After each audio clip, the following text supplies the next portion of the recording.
Hello दोस्तों, आपका आपके इस चैनल में स्वागत है। आज मैं आपके सामने चाय के बारे में थोड़ा डिस्कशन करूंगा कि हमें इस चाय का बेनिफिट क्या है और क्या हार्मफुल है। तो बहुत सारे लोग चाय के बहुत शौकीन होते हैं और आपने जगह जगह एक तमाम तरह तरह के नाम से सुना होगा, जैसे MBA चाय वाला, सुट्टा चाय वाला, मतलब एक कुल्हड़ चाय, भट्टी वाली चाय, तमाम तरीके के आपने नाम और जगह। बहुत सारे इतने शौकीन होते हैं कि चाय के लिए लोग काफ़ी काफ़ी दूर तक चाय पीने जाते हैं। तो मैं चाय के बारे में ये बताऊंगा आपको आखिर इसका बेनिफिट क्या है और हार्मफुल क्या है। कुछ लोग ऐसे होते हैं कि चाय दिन में बहुत ज़्यादा यूज़ करते हैं, कुछ ऐसे भी होते हैं जो कम यूज़ करते हैं, कुछ लिमिट में यूज़ करते हैं। तो हमें चाय से आखिर हमें कितनी चाय पीना चाहिए और हमारा एक बेनिफिट क्या रहेगा और एक टाइमिंग क्या है। अगर हमें ये सब कुछ पता चल जाए तो मुझे नहीं लग रहा कि हम लोग इसके चाय से होने वाले नुकसान से बच जाएंगे। तो सबसे पहले आपको मैं, अगर मेरी तरफ से आप सजेस्ट पूछेंगे तो मैं कहूँगा आप बिना दूध की चाय यूज़ कीजिए, यानी कि ब्लैक टी जिसको हम बोलते हैं। उसका एक बहुत बेनिफिट है, क्योंकि ब्लैक टी में अगर आप चाय पियेंगे तो इसमें एक एंटीऑक्सीडेंट की प्रॉपर्टी होती है। एंटीऑक्सीडेंट होता है पॉलीफिनॉल, एक फ्लेवोनॉइड, एक एंटीऑक्सीडेंट होता है। वो टीजी और कोलेस्ट्रॉल को कम करने के लिए काम करता है, जिससे हमारी हार्ट में इम्प्रूव होता है और हार्ट की डिजीज से हम लोग बच जाते हैं। तो एक फ़ायदा तो है चाय का, लेकिन ब्लैक टी का।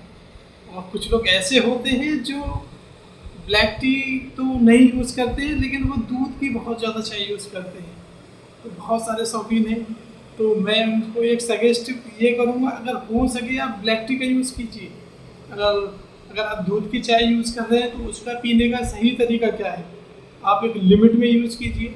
क्योंकि अब अगर आप अनलिमिटेड, अगर कोई भी चीज़, ना कि चाय, अगर कुछ भी आप एक अनलिमिटेड लिमिट से ओवरडोज यूज़ करेंगे तो वो कहीं ना कहीं हमारे लिए हार्मफुल होगा और हमें दिक्कत, एक प्रॉब्लम क्रिएट कर सकता है।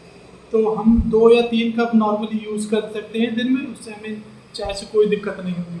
कुछ लोग 6, 7, 8, 10 ज़्यादा भी यूज़ कर लेते हैं, तो उन्हें कहीं ना कहीं उससे कोई प्रॉब्लम हो सकती है। तो मैं आपसे कहूँगा कि आप दूध की जो चाय पी रहे हैं तो उसको 2 या 3 कप पीजिएगा। और लोग उसको, अगर अगर आप पका रहे हैं तो उसको थोड़ा सा लंबे टाइम तक पकाएं, क्योंकि ज़्यादा टाइम तक पकाने से उसके अंदर, एक रिसर्च में ये पाया गया है कि एंटीऑक्सीडेंट की प्रॉपर्टी बढ़ जाएगी अगर आप ज़्यादा देर तक पका रहे हैं तब। और अगर वो चाय आप कम टाइम तक पक रही है तो उसमें एंटीऑक्सीडेंट की प्रॉपर्टी बहुत कम होती है। तो इसीलिए दूध की चाय अगर आप पी रहे हैं तो 2 या 3 कप यूज़ कर लीजिए। अब मैं ये बताऊँ आपको टाइमिंग क्या हो सकती है, लेकिन एक बेस्ट टाइम क्या है कि आप कौन से टाइम चाय का यूज़ करें। कुछ लोग उठते ही सुबह ही चाय का यूज़ करते हैं, जबकि खाली पेट बिना कुछ खाए पिए वो चाय का ही यूज़ करते हैं, जबकि एक बहुत हार्मफुल होता है। एक हमारा बॉडी का पीएच एक पूरा डिस्टर्ब हो जाता है, जिससे हमें एसिडिटी की प्रॉब्लम अक्सर हो जाती है। और ये नॉर्मल सी हो गई है एसिडिटी की प्रॉब्लम। और इससे हमें, आप पूछेंगे कि अगर पिए तो पिए किस टाइम पे, लेकिन तुरंत खाने के बाद भी नहीं पीना चाहिए। ना ही खाने से आप खाली पेट पिए।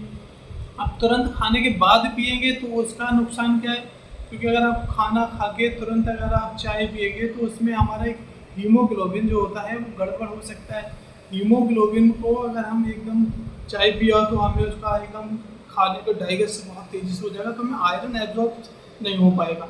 और सब आयरन हमारा एब्जॉर्ब नहीं हो पाएगा तो बॉडी में आयरन की कमी हो सकती है। तो आप चाय को खाने के तकरीबन 2 घंटे के बाद आप यूज़ कर लीजिए और एक लिमिट में यूज़ करिए। और इतने नहीं ताकि आपको वो चाय की बीमारी का एक इंडिकेट ना करें। तो आपको अच्छी लगे तो आप आगे अपने यार दोस्तों में भी शेयर कीजिए। और उम्मीद है आपको इससे कुछ ना कुछ सीखने मिला होगा। Thank you.